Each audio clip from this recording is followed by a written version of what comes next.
एक बात पर पकड़ने के बाद वो छोड़ते नहीं थे और कई घटनाओं में जहां उनका नुकसान भी होगा वहां भी उन्होंने वो अडिग रहे और जहां उन्होंने आस्था पैदा करने के लिए, एक आशा पैदा करने के लिए जो उन्होंने चमत्कार दिखाई, जैसे अभी 2 साल पहले झारखंड के चुनाव में चीफ मिनिस्टर की कॉन्स्टिट्यूंसी में खड़े होकर उनको हरा दिया।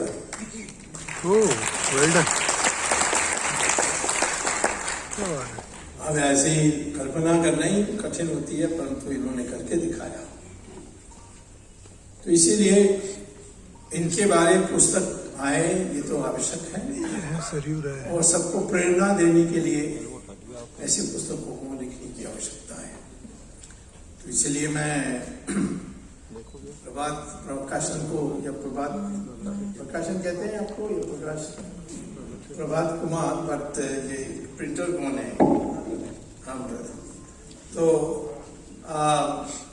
उनको बधाई देता हूं कि उन्होंने ऐसे व्यक्ति का उन्होंने एक बायोग्राफी लिखा है, उनकी जीवन कथा लिखी है। आज के परिस्थिति में ऐसे लोगों की आवश्यकता है। ये जो 3 बैठे हैं यहाँ, रोहित आचार्य, सरजू राय, राम बहादुर राय, इन सब तीनों जेपी मूवमेंट में थे। मैं उस समय जेपी मूवमेंट को दूसरे रास्ते से आया था। जेपी मेरे साथ, मैं जब हार्वर्ड में प्राध्यापक था तो जेपी 1968 में प्रभावती जी के साथ आए थे, तो यूनिवर्सिटी देखने चाहते थे। तो यूनिवर्सिटी की जो प्रोटोकॉल ऑफिस है, उन्होंने मुझे फोन किया, क्योंकि मैं उस समय प्राध्यापक था हार्वर्ड में, पीएचडी करने के बाद वहाँ ही मैं इकोनॉमिक्स पर पढ़ाने लगा। तो उन्होंने मुझे फोन किया कि एक कोई व्यक्ति आए हैं, उनका नाम है जयप्रकाश नारायण, और वो हार्वर्ड देखने चाहते हैं, क्या आपको कुछ टाइम मिलेगा उनको दिखाने के लिए, उनको ले जाने के लिए?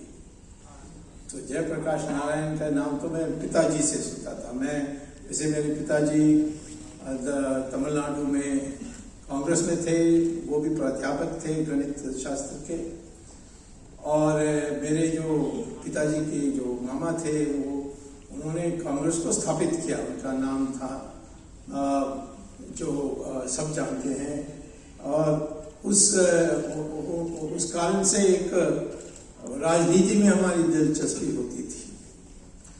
तो इसीलिए मैं उनका नाम जानता था, जयप्रकाश नारायण का, और सत्यमूर्ति की बारिश हूं तो जयप्रकाश नारायण सुनकर बहुत संतुष्ट हुए। मैं उस समय भी ऐसे ही कपड़ा पहनता था हार्वर्ड में, और जब मैं जेपी को मिलने के लिए गया तो वो टाई कोट पहने थे, अंग्रेजी कपड़े। तो तुरंत प्रभावती ने कहा कि तुम्हें शर्म नहीं आता, देखो ये भारतीय कपड़ा पहन के आया, तुम यहाँ सूट बूट पहन के आए। तो तुरंत अंदर गया और फिर बंद गला पहन के वो आए। इतना सरल आदमी थे संजय प्रकाश। उनको मैंने घुमाया, बड़े प्रसन्न हुए। फिर मैंने कहा कि लगभग 100 भारतीय हैं हार्वर्ड में, तो उन सबको मैं जो संगठन है उसका अध्यक्ष हूँ, तो आपका पब्लिक मीटिंग करता हूँ।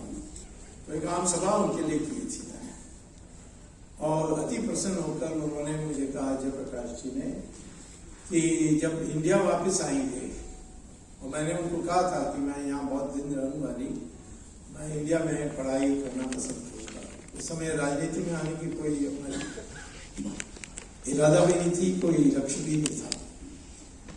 तो मैं सोच रहा था मैं आके यहाँ पढ़ाऊँगा। तो उन्होंने कहा पढ़ने के पहले थोड़ी देर सर्वोदय के लिए काम करके मुझे अपना अनुभव बताइए। तो साउथ में तमिलनाडु में एक जगह थी, गांव, तो छोटा सा गांव था, जिसका मैं वहाँ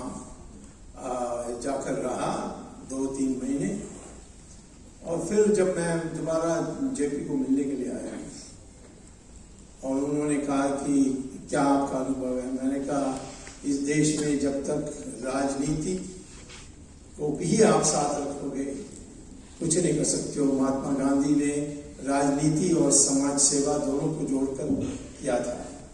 महाभारत भी राजनीति है, रामायण भी राजनीति है।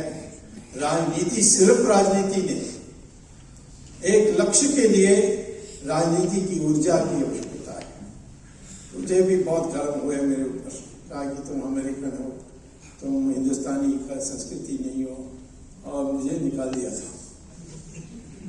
3 साल के बाद वही जो तिपरा की बात की तो जेपी ने मुझे उसमें बताया, और वही बात मैंने वहां कहा। और तो उस समय बाकी सब लोग बिगड़ गए, पर जेपी ने कहा ये सही कह रहे हैं।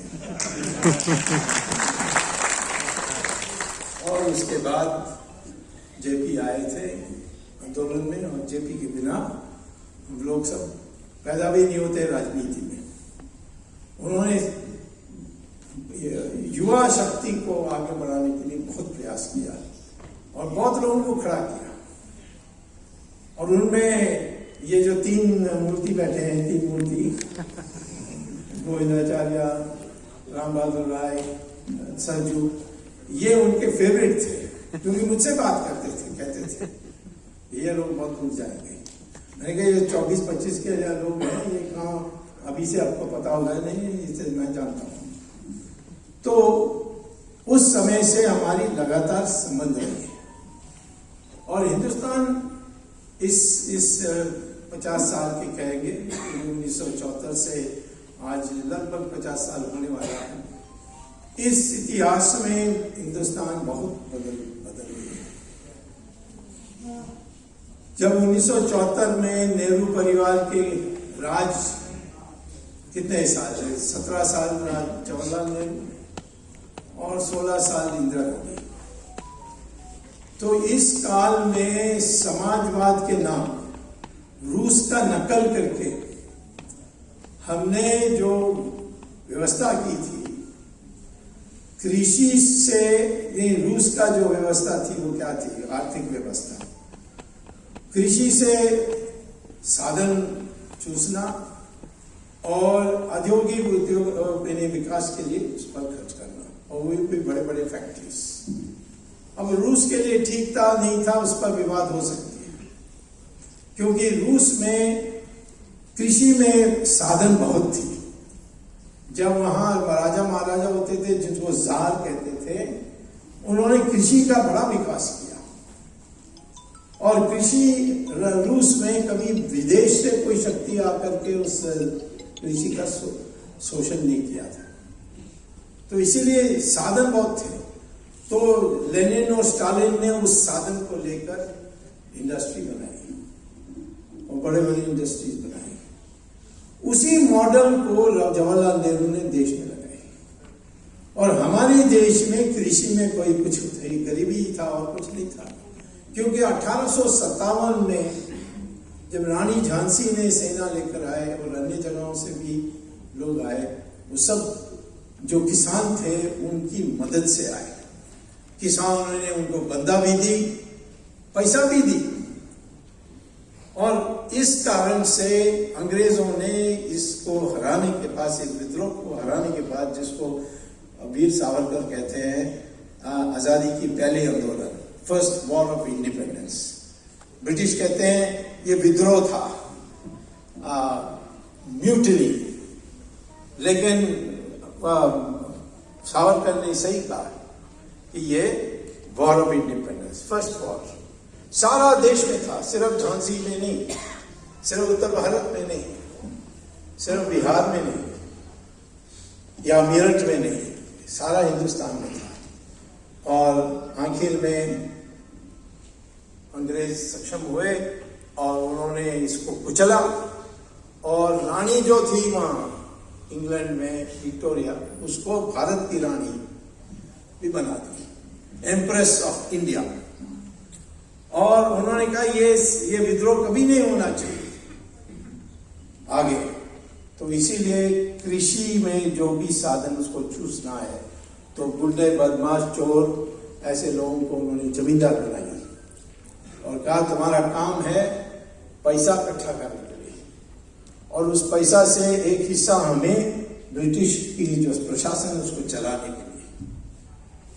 और ये सारे गुंडे बदमाशों को अधिकार दिया कि किसान पैसा जो आप मांगोगे नहीं दे पाएगा तो फिर उसकी बीवी की जो जेवर है उसको ले सकते, उसका जमीन गार्ड के पीछे वाले के देखो तोड़ निकल रहा वो भी पर्याप्त नहीं है तो उनका भाई का जमीन ले सकते। पीछे वाले के पीछे वाले तो जमींदारी सिस्टम से सारी कृषि का पूरा पुलिस वाले। और 1947 में जो हमारी कृषि थी वो बिल्कुल उसके पास कुछ नहीं था। उस समय महात्मा गांधी और सरदार पटेल ने बिल्कुल सही कहा कि प्राथमिकता हमें देना चाहिए कृषि के लिए, परंतु जवाहरलाल नेहरू तो बिल्कुल रूस के सिद्धांत को मानते थे और लेडी माउंटबैटन का दोस्ती मानते थे। तो दोनों विदेशी प्रभाव उन्होंने चिंता नहीं की और इसीलिए जवाहरलाल नेहरू की अंत तक 1984 में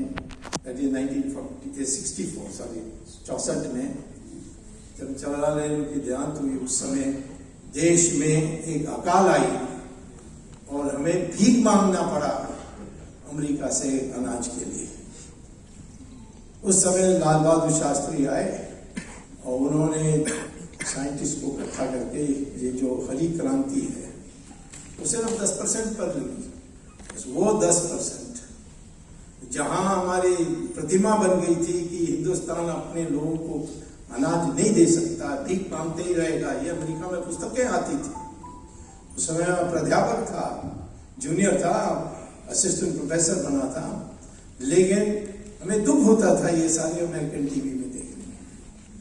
तो उस भारत में 10 साल के अंदर हरी क्रांति के नाम पर हम लोग आत्मनिर्भर हो गए, आत्मपूर्ति हुई हमारी, और अनाज को विदेश में भी बेचने के लिए सिचुएशन है। उसके बाद हमारे देश में कभी हमने भीख नहीं मांगा अनाज के लिए। ये लाल बहादुर शास्त्री। मैं ये सारे क्यों बता रहा हूं कि आज की परिस्थिति में क्या हमें विश्लेषण करके क्या निष्कर्ष निकालनी है वो बताने के लिए। इस हिंदुस्तान में कभी भी इस देश विकसित देश बन सकती है, सिर्फ सही नीति चाहिए। जब यह कहा जाता था कि हिंदुस्तान अपने जो नागरिक हैं उनके लिए पर्याप्त अनाज पैदा नहीं कर सकता, वही विदेश में बेचने लगी हरी क्रांति, वो भी 10% के किसानों के भलाई करके। 100% किसानों के लिए हम सेवा करेंगे, उनके लिए व्यवस्था करेंगे, तो फिर हमारी देश बिल्कुल दुनिया को अनाज देने की स्थिति, दुनिया को दूध देने की स्थिति, दुनिया को सब्जी देने की स्थिति। हमारे देश में 5 करोड़ गाय है, दूध देने वाली गाय, लेकिन दूध पर्याप्त सबको नहीं मिल रहा है। अब एक गाय औसत में सिर्फ 125 लीटर दूध देती है साल में। एक इजरायली गाय 11,000 लीटर देती है। तो ये 125 लाख जो गाय हैं, ये सारे इजराइल के जो औसत में दूध आती है वो देने के लिए स्थिति में आ जाए तो हमें सब यहाँ दूध में तैर के आना पड़ेगा, उतना दूध हमारे देश में। किस चीज की कमी है इस देश में? 12 महीने में हम कृषि, 12 महीने में 3 मौसम में कृषि का काम कर सकते हैं। यहाँ हम खेत में जो भी खेत में पैदा करते हैं करना है वो कर सकते हैं, लेकिन सिर्फ ये तीन बार 3 फसल की बोने की जगह में हम सिर्फ 25% में एक से ज्यादा बोते हैं। अमेरिका में देखिए 5 महीने इतना बर्फ गिरती है कि वो कृषि नहीं कर सकते। चाइना में भी ऐसा है, यूरोप में भी ऐसा है, लेकिन हिंदुस्तान में 12 महीने हम कृषि कर सकते हैं, परंतु कर नहीं पा रहे क्योंकि किसानों के पास वो जो सामग्री होनी चाहिए, जो धन होनी चाहिए, वो नहीं है। एक जमाने में होता था, 1857 में इसको मिटा दिया था, उसके बाद हमने कभी इसको ध्यान नहीं दिया। और इसीलिए मैं आज आपको यह कहना चाहता हूं कि जब हम जयप्रकाश नारायण की बात सुनते हैं, वो क्या कह देते हैं, संपूर्ण क्रांति माने ये नहीं, खून खराबा नहीं। उनकी ये थी कि जो सोचने के तरीका उसको बदलना है, वो हमने नहीं बदला। हमारे देश में ये दिमाग में आनी चाहिए, आत्मनिर्भर को तो शब्द दुरुपयोग भी हो रहा है, उपयोग भी हो रहा है, लेकिन आत्मनिर्भर कुछ नहीं हो रहा है। कहां हो रहा है? विदेशों से हम मंगा रहे हैं। हमारे देश में ये आपको आश्चर्य होगा, ये जो वैक्सीन है, ये मैं पार्लियामेंट का जो हेल्थ कमेटी है उसमें मेंबर हूं। तो पहला अनाउंसमेंट हुआ था जो अंग्रेज का, क्या उसको कहते हैं, एस्ट्राजेनेका ऐसा कुछ उसका नाम है। हाँ, वो इंग्लैंड में बनती है, बट उसका जो सामग्री है वो डेनमार्क से आती है, उसको वहां से मंगवाने के लिए तय हुआ था। तब उस दिन सुबह अनाउंसमेंट हुई तो दोपहर को मीटिंग हुई थी। मैंने पूछा ऑफिसर से कि हिंदुस्तान में कुछ नहीं बनता है? उन्होंने कहा कि नहीं बनता है, उसका नाम है कोवैक्सीन, लेकिन उसको कोई टेक्निकलिटी में हमने अभी नहीं किया, बाद में करेंगे। मैंने सुना है कि उस समय हमारी सरकार की राय थी कि ये जो इंग्लैंड का जो प्राइम मिनिस्टर है वो रिपब्लिक डे के लिए आने वाला है, तो उसको खुश करने के लिए हिंदुस्तान अंग्रेज का वैक्सीन खरीद रहा है, दिखाने के लिए इसको दबा के रखा। तो फिर मैंने कहा मैं तो फिर प्रेस कॉन्फ्रेंस करके इसको बोलने वाला हूँ।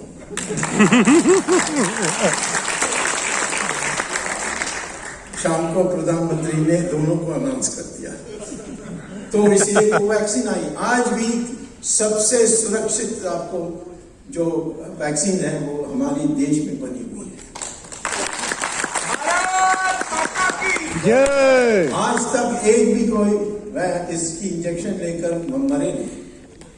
और दूसरा वाला जो अंग्रेज का है उसमें तो अभी तक 540 लोग मर गए हैं। मैंने वही लगवाई है, लेकिन इसका पब्लिसिटी नहीं होती क्योंकि हमारी जो वो तो हॉस्पिटल में जो लगा दे वो लगा दी। उसमें आत्मविश्वास भी जोड़ना है। जब तक आपको आत्मविश्वास नहीं होगा कि जो मिलेगा हिंदुस्तान में वो ठीक है, और उसी के लिए हम उस पर जोर देकर उसकी क्वालिटी बढ़ाने के लिए प्रयास करेंगे, ऐसी एक मंशा है। वही इसी को संपूर्ण क्रांति कहते हैं, मंशा में बदल। अब मैं कई बार अपने भाषणों में बताता हूं कि मंशा जो है वो सही है तो कुछ भी हो कर सकते हो। 1000 बकरी एक जगह में इकट्ठे हो जाए और सिर्फ एक शेर आएगा तो 1000 बकरी एक शेर, भागेगा कौन? वो बकरी भागेगा और उसका पीछा करेगी वो शेर। सारी बकरी इकट्ठे होकर उसको उस शेर को लात मार के उसको मारने के लिए, उसको उसकी जान लेने के लिए उनको हिम्मत नहीं है, क्योंकि उसकी मंशा ऐसी नहीं है। सर्कस में वो जो पिंजड़े के अंदर 5 तगड़े सिंह होंगे और एक दुबला पतला रिंग मास्टर अंदर जाएगा और कहेगा ऊपर चढ़ो। सब ये 5 सिंह ऊपर चढ़ेंगे और फिर वो कहेगा कि इस रिंग के अंदर से कूदो, वो कूदेंगे।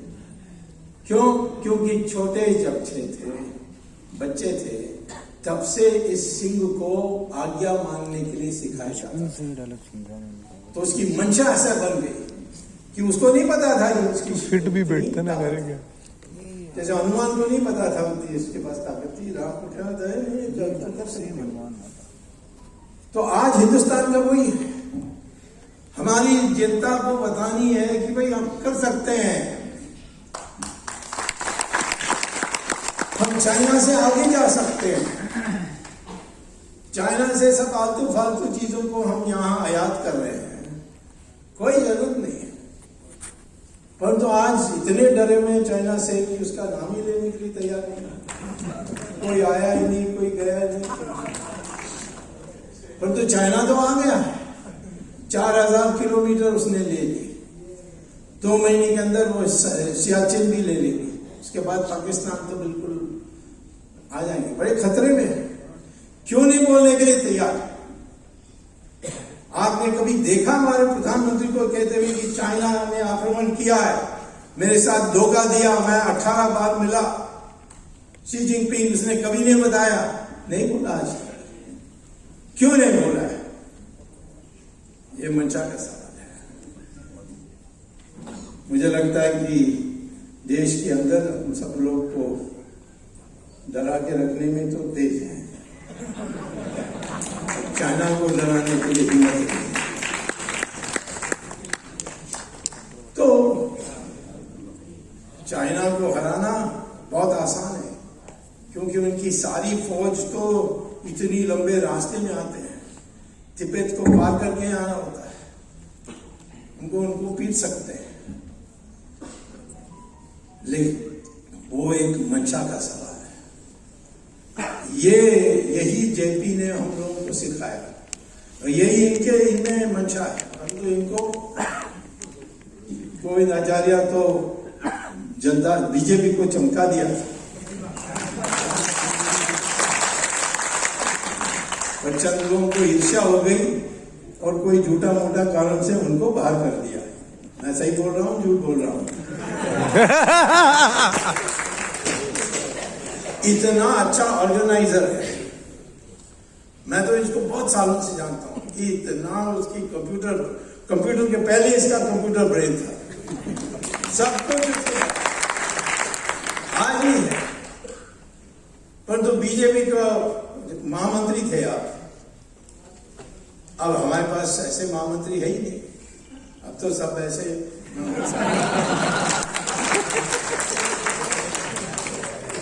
जो रास्ता बता सकता है, जो अकेला, यानी हर चीज के लिए अध्यक्ष के पास जाने की जरूरत नहीं, हर चीज के लिए प्रधानमंत्री के पास जाने के लिए नहीं, एक महामंत्री बैठा है ऑफिस में, उसके पास जाओगे तो वही बता देगा।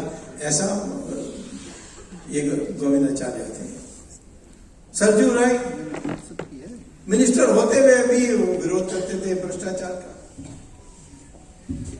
अब ये तो आदत से मजबूर थे, शुरू से जेपी से उनकी मंशा तैयार हुई तो लड़े, परंतु आखिर में हमारे देश की जनता ने इनको पहचाना और ये मुख्यमंत्री के सामने खड़े हुए। मुझे कई लोगों ने कहा ये क्या कर रहा है, इसको थोड़ा समझाओ। ये जाकर वो भी चीफ मिनिस्टर के कितनी बार, वो कई बार जीते हैं उस जगह से, नहीं हाँ 25 से जीते, वहां जाकर खड़े होकर उनको होना दिया।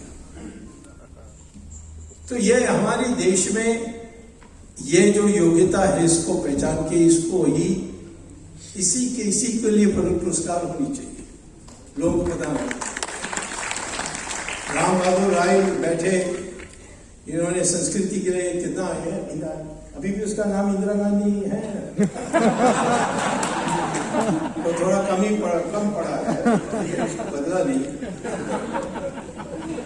उसको इतना शुद्ध कर दिया कि लोग वहां यानी समझते हैं कि भाई पैसा का जो दुरुपयोग सब बंद हो गया। ये है गुण हमारे देश में जो हमें लगा है,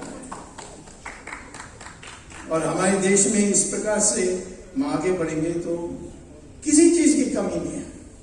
आज हमारी इकोनॉमी बुरी हालत में है।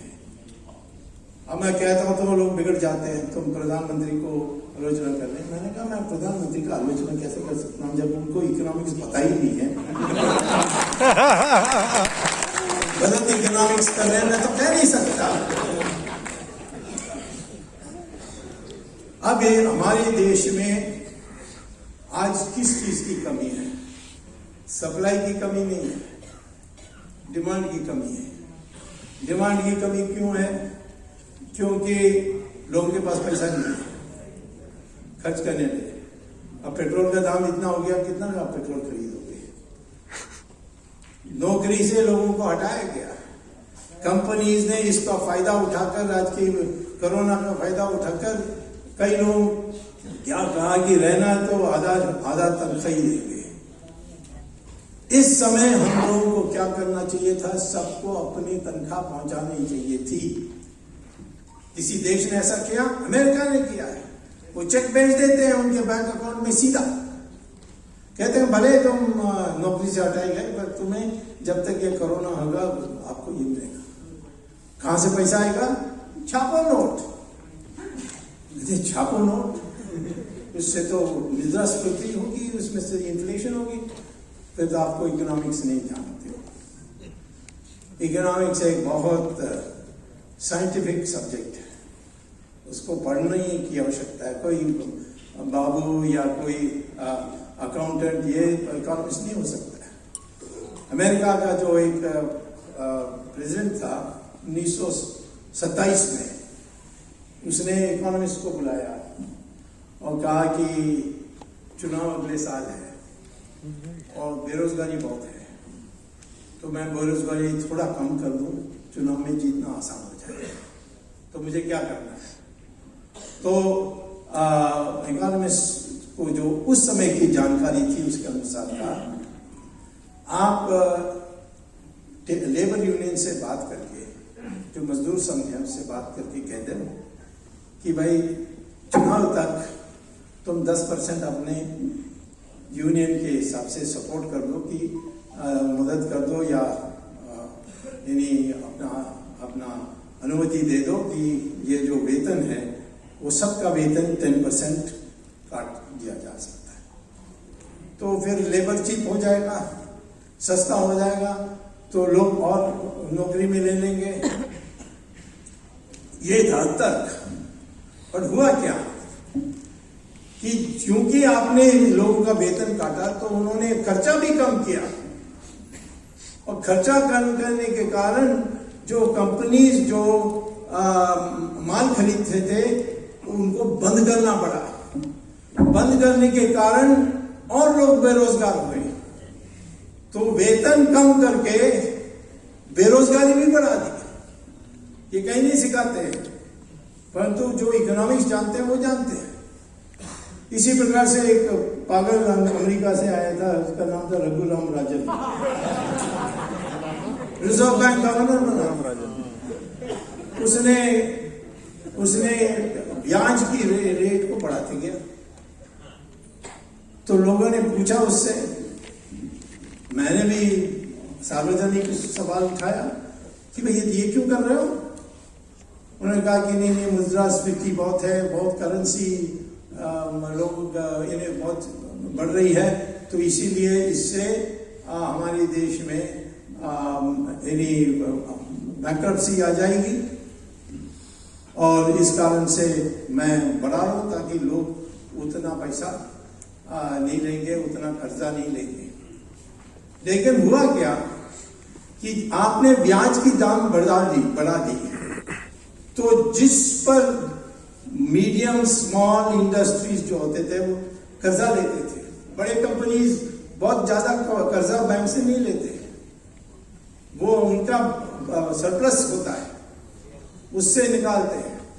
हाँ, जो बेईमानी करनी चाहते हैं वो तो करेंगे ही, परंतु आमतौर पर जो इंडस्ट्री है जो प्रॉफिट करने वाली है वो अपने बचाव जो पैसा है उसमें से लेकर इन्वेस्टमेंट करते हैं। तो ये जो स्मॉल इंडस्ट्रीज हैं वो जाकर बैंक से कर्जा लेते हैं, तो कर्जा की जो ये ब्याज है बढ़ गई, तो वो कर्जा लेना बंद करना पड़ेगा। इसके माने फैक्ट्रीज बंद कर देंगे। तो हमारे देश में इस बार इस पिछले 3-4 साल से इतने स्मॉल मीडियम इंडस्ट्रीज बंद हुए हैं, उससे अनएम्प्लॉयमेंट भी बढ़ा है और शायद से प्रोडक्शन भी कम हुआ है। तो मैं कहता हूं कि आज हमारे देश की इकोनॉमी को ठीक करना है तो बोलो कि बड़े बड़े सड़क बनाओ। बेचारे गडकरी करने चाहते हैं पर गडकरी को यानी बहुत उसको श्रेय मिल रहा है तो उसमें थोड़ा जलन भी हो गया है तो उसको रोकने में लगे हुए हैं। सड़क बनाओ, तनख्वाह कैसे दोगे? नोट छापो। जब डिमांड कम है, सप्लाई ज्यादा है तो नोट छाप सकते हो। ये कोई सिखाता है पब्लिक में? नहीं। सब मुद्रास्फीति माने दाम बढ़ जाएंगे। तो आज मैं ये कहता हूं कि इस देश जो है, एक जमाने में इसको सोने की चिड़िया कहते थे, दुनिया भर से लोग आते थे, किसी चीज की कमी नहीं थी। और आज हम पहले मुगल आए, उसके बाद अंग्रेज आए और हम फिर उसके अपने हमारी जो दिमाग है वो भी ऐसे हो गई कि हम लोगों को जो हिम्मत होनी चाहिए, जो रिस्क लेने, जोखिम लेने की ताकत होनी चाहिए, सब भूल गए। तो फिर वापस लानी होगी। तो ये इस देश में किसी चीज की कमी नहीं है। लोग कहते हैं पानी की कमी है। समुद्र से नमक हटा के पीने की पानी पैदा कर सकते हैं। कौन कर रहा है? इजराइल कर रहा है। इजराइल को नकल करके सऊदी अरेबिया कर रहा है। इजराइल में तो एक भी नदी नहीं है, फिर भी उनके जो नल है उसमें आपको 24 घंटे पानी मिलती है। कैसा? वो नमक हटा करके समुद्र से पीने के पानी तय करते हैं। हमारे देश में भी कर सकते हैं। एटॉमिक एनर्जी कमीशन जो है वो मद्रास में कर रही है, लेकिन वो एक ही छोटा जगह में कर रही है, सारा हिंदुस्तान में कर सकते हैं। हमारे देश में दुनिया के 60% थोरियम अब अभी तक तो यूरेनियम चल रही है एटॉमिक एनर्जी में। एटॉमिक यूरेनियम की जगह में यूरेनियम तो अभी खत्म होने वाला है। सो अमेरिका थोरियम ढूंढ रही है। 60% थोरियम दुनिया के हिंदुस्तान में है। उसको आप रिएक्टर में करोगे तो इतनी बिजली पैदा होगी कि आप बिजली को मुफ्त में देना, जैसे वहां देते हैं कतार में तो बिजली मुफ्त में देते हैं क्योंकि इतनी तेल मिलती है तो उसमें से टरबाइन चला करके वो बिजली पैदा करते हैं। तो इस देश में कौन सी चीज की कमी है? हमारे देश के लोग बाहर जाते हैं, अमेरिका में चमकते हैं, हिंदुस्तान में नहीं चमक सक रहे हैं क्योंकि सब टांग खींच रहे हैं उनका। तो इसीलिए मैं ये कहना चाहता हूं कि जेपी की आदत करना, इसके माने इस हिंदुस्तान की जो क्षमता है उसको पहचानना है, इसको दोबारा विकसित देश करनी है और विकसित देश हो सकती है। जब जवाहरलाल नेहरू थे, हमारी विकास वृद्धि का दर, ग्रोथ रेट जीडीपी का सिर्फ 3.5% था और नरसिम्हा राव आए, उस समय मैं भी उनका सलाहकार था। उन्होंने रिफॉर्म बिल्स लाई तो 3.5% जो 1950 से 1990 तक 40 साल 3.5%, नरसिम्हा राव ने एक साल में इसको बदल के धीरे धीरे बढ़ाते 8% जीडीपी पहुंचा दी। हमारे देश में जीडीपी 10% पर ईयर 10 साल के लिए चलेगी, सारी गरीबी खत्म हो जाएगी। कर सकते हैं परंतु हम जो भी हमारे पास साधन है उसको सही उपयोग नहीं कर रहे हैं। हमारे देश में जो घर में घरेलू बचाव जो है, जिसको डोमेस्टिक सेविंग्स कहते हैं, वो दुनिया के सबसे ज्यादा है। हमारे देश में 80% जो देश में बचत होती है वो कंपनीज नहीं कर रहे हैं, वो हमारे घर के लोग जो फिक्स डिपॉजिट में डालते हैं, घर में बचा के रखते हैं, बैंक डिपॉजिट में रखते हैं, ऐसे। परंतु ब्याज कितना है? 15%, 12%। कर्जा लेना है तो 15%, 12%, ये थोड़ा रिश्वत दे के 15% हो जाता है। अमेरिका में कर्जा लेना तो कितना देना होता है? 2%। अरे अमेरिका में अमीर लोग हैं, फिर वो सिर्फ 2% दे रहे हैं, हमारे लोग गरीब हैं, फिर 15% क्यों दे रहे हैं? इसको कम से कम करके 9% करनी चाहिए। फिक्स डिपॉजिट में आपको आज 6% मिल रही है तो आपको 9% मिलनी चाहिए। तो इस प्रकार से हमें अपनी सारी अर्थ प्रणाली को बदल सकते हैं। और हमारे देश में मैं यही कहता हूँ, नीति में कमी है परंतु किसी साधन में कमी नहीं है। हमारे देश में सब कुछ पैदा होता है। 24 जैसे मैंने बताया, हमारे देखिए अनाज भी विदेशों में इतना सस्ता बिक रहा है। दूध जो है वो यूरोप में 6 गुना ज्यादा दाम पर बेचते हैं। हम यहां से उसको एक्सपोर्ट कर सकते हैं? नहीं करते हैं। अनाज जो है बासमती राइस, वो 6 गुना ज्यादा दाम पर जापान में बिकती है। यहां से खरीदते हैं, चाइना यहां से ले जा रहा है हमारी जो चावल है, परंतु उसका दाम नहीं देता है। वो जो दाम इंडिया के अंदर है वही देता है, इंटरनेशनल दाम नहीं देता है। तो मैं ये कहना चाहता हूं कि हमें किसी बात पर निराश होने की जरूरत नहीं है। जो काम करेगा उसको मदद करिए, जो काम नहीं करेगा उसका छुट्टी करिए।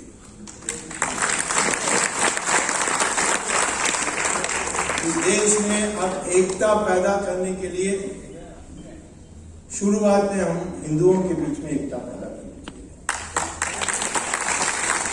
क्यों? हमारे डीएनए टेस्ट करोगे तो सब हिंदुओं का एक ही डीएनए है। आपको जानकारी चाहिए तो कैम्ब्रिज यूनिवर्सिटी की जो जर्नल ऑफ जेनेटिक्स है वहां पढ़ लीजिए। डीएनए टेस्ट इंडियंस का हुआ है, ह्यूस्टन अमेरिका में हुआ है, मैसूर में इंडिया में हुआ है। हमारी सारी डीएनए एक है। तो ये विभाजन कैसे आ गया? ब्राह्मण, क्षत्रिय, ये सब, और वो भी जन्म से जुड़ा हुआ है। कहां लिखा है कि जन्म से? गीता में तो ऐसा नहीं लिखा है। गीता में तो कहता है गुण से। तुम साहसी हो, त्यागी हो, नहीं, साहसी, ज्ञानी, त्यागी, ये 3 हो तो ब्राह्मण हो। तुम युद्ध करने की क्षमता रखते हो तो क्षत्रिय हो।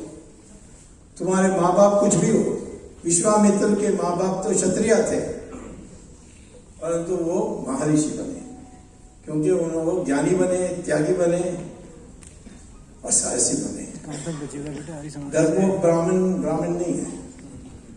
ज्यादातर ब्राह्मण तो डरपोक ही देता है। तो हमारी एकता को पैदा करने के लिए पहले ये दिमाग में आनी चाहिए हम एक है। अच्छा, मुसलमान का भी डीएनए एक ही है, परंतु तो अभी उसके लिए थोड़ा टाइम लगेगा समझाने के लिए कि तुम बाहर से कहीं नहीं आए हो, तुम यहाँ ही धर्म परिवर्तन करके मुसलमान बने। तो इस देश को एक करके और किसी को नीच नहीं सोचना चाहिए। सही शिक्षा मिलेगी तो आप भी उतना ही चमकेंगे जितना बड़े ब्राह्मण परिवार में पैदा हुए चमकेंगे। डॉक्टर अंबेडकर अमेरिका गए कब? 1916 में कोलंबिया यूनिवर्सिटी से इकोनॉमिक्स में पीएचडी ली। उसके बाद गए लंदन में उन्होंने डीएससी लंदन इकोनॉमिक्स से ली। उसके बाद लॉ डिग्री भी ली और देश में आकर के हमारे संविधान की संशोधन और उसकी तैयारी सब में वही थे। सरदार पटेल और राजेंद्र प्रसाद ने उनको चुना और अध्यक्ष बनाया।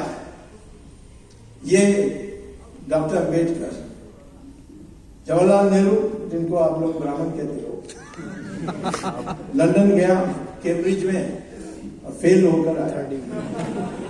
नेहरू परिवार में तो सब फेल हुए, एक भी बता दीजिए जो पास किया। वरुण गांधी को आप नेहरू परिवार मानोगे तो उसको लंदन स्कूल परंतु उसको कौन मानता है? ये नेहरू परिवार तो नहीं मानते। तो इसीलिए मैं ये कहता हूं, ये कोई अपने रक्त का सवाल नहीं है, अपने शरीर का सवाल नहीं है, ये है जिस मंशा के साथ आपको इन्हें बड़ा करते हैं, संस्कृति देते हैं। तो इतना बड़ा इतिहास हमारे एक ही देश है दुनिया में जहां 600 साल मुसलमानों ने रूल किया, परंतु इस देश को, हिंदू को मिटा नहीं सका। ईरान में 15 साल में मुसलमान ने उसकी कब्जा की, उसको 100% मुसलमान बनाया। चंद लोग जिनको पासी कहते हैं वो वहां से भाग के आए, हमारे देश में जिंदा है। मेसोपोटामिया में 25 साल, बेबीलोन में 14 साल, इजिप्ट में 17 साल, यूरोप में 50 साल में सबको क्रिश्चियन बना दिया। इस देश में 600 साल मुसलमान की राज और 200 साल इंग्लिश की राज, और आप फिर भी आप 80% हो, क्योंकि हमारे देश में कोने कोने में हम लड़ रहे थे। इसमें इतिहास के पुस्तक में नहीं है। मराठास ने औरंगजेब को खत्म किया, हमारी पुस्तक में, इतिहास के पुस्तक में नहीं है। हमने अंग्रेजों के इतनी जगहों में हराई, और जब सुभाष चंद्र बोस की फौज वापस आ रही है, उसके डर के मारे उन्होंने छोड़कर चले गए। ये तो उनका रिकॉर्ड्स में बात करती है। तो ये सब हमारे बच्चों को सिखाना चाहिए। यह है संपूर्ण क्रांति का हिस्सा। आपने इतिहास के पुस्तक, इकोनॉमिक्स के पुस्तक, सब में बदल करके एक मंशा का जो परिवर्तन लानी है। ये जो सर्कस में जो सिंह है या बकरियों का संख्या है, इसको नहीं देखना है। एक एक व्यक्ति का जो मंशा है उसको बदलने के लिए जयप्रकाश नारायण ने प्रयास की, और उनके जो चेले हैं ये भी इसके लिए प्रयास कर रहे हैं। हम सब मिलकर के इस देश को दोबारा दुनिया का नंबर 1 बना सकते हैं। धन्यवाद, नमस्कार। लिखा है उसमें इन तीनों का योगदान भी वर्णित है, और मेरे लिए अत्यंत हर्ष और सम्मान का विषय है कि जिन लोगों के साथ आरंभिक जीवन से समाज में, राजनीति में काम करने का मौका मिला, हर उतार चढ़ाव में जिन्होंने मुझे संबल दिया, ये सभी विभूतियाँ यहाँ उपस्थित हैं। गोविंद जी से तो मेरी जान पहचान 1969 में हुई, और हर समय इनसे प्रबोधन मिला, उत्साहवर्धन मिला, और आरंभिक संबल मेरे लिए हुआ कि मैं सामाजिक जीवन में टिक सका। राम बहादुर राय जी एक ऐसे व्यक्ति हैं जिनके बारे में कह सकता हूँ कि इनके कारण ही मैंने पूर्णकालिक के रूप में विद्यार्थी परिषद में काम करना आरंभ किया।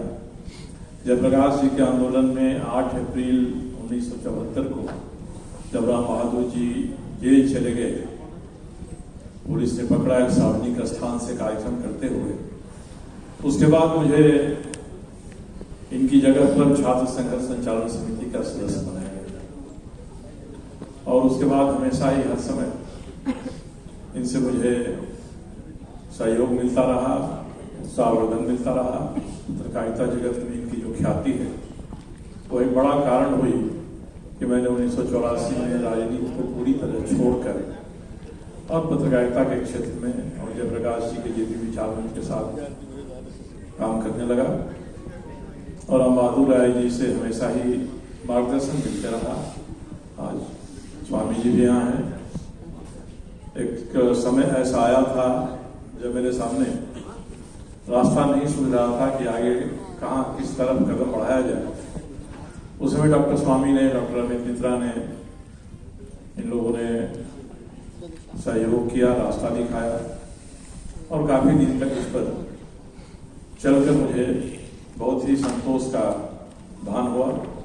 आज मैं इन तीनों विभूतियों को जो मेरे आरंभिक जीवन में हमारे लिए आधार स्तंभ की तरह रहे, उनके प्रति मैं आभार व्यक्त करता हूं कि आज यहाँ उपस्थित हुए हैं, और उनके मिलने से आगे जो भी जीवन शेष बचा है उस जीवन में भी कर्तव्य निष्ठा के साथ काम करने का उत्साहवर्धन मुझे मिला है। इस सभागार में बहुत सारे ऐसे मित्र हैं, यूके सिन्हा हैं, नवीन जी बैठे हैं, नरेंद्र हैं, यूपी सिंह जी हैं, दिवेश हैं, ऐसे कई लोग हैं जिनका संबंध मेरे साथ छात्र जीवन से रहा है, जिन्होंने अपने जीवन में प्रशासनिक व्यवस्था में इस देश की बहुत ऊंचा स्थान प्राप्त किया है, सम्मान प्राप्त किया है। आज मेरे आग्रह पर ये सभी यहाँ उपस्थित हुए हैं। मेरे साथ अन्य कई साथी ऐसे हैं बहुत दिनों के बाद जिनसे मुलाकात हो रही है, और मैं हृदय से उन सबों के प्रति आभार व्यक्त करता हूँ कि वे सभी यहाँ आज हमारे इस कार्यक्रम में उपस्थित हुए हैं। हमारे स्वामी जी लोग हैं और इनका प्रबोधन मैंने सुना था इससे पहले के सत्रों में, और गोविंद जी के साथ जितने भी लोग यहाँ काम कर रहे उपस्थित हैं, गोविंद जी की 3 नदियों की यात्राएं हैं, उन यात्राओं में जो भी इन्होंने देखा उसका वर्णन यहाँ हुआ। उससे यही लगता है कि भले ही स्वामी जी को ये लगता हो कि समाज को जगाने की जरूरत है, मगर मुझे लगता है समाज जगा है और अनेक स्थानों पर अनेक प्रकार के ऐसे काम हो रहे हैं जो हमारे समाज को, हमारे देश को, हमारी राजनीति को आगे दिशा देने वाले हैं। ऐसी सभी विभूतियां उपस्थित हैं, उनके प्रति हृदय से आभार व्यक्त करता रहा हूं।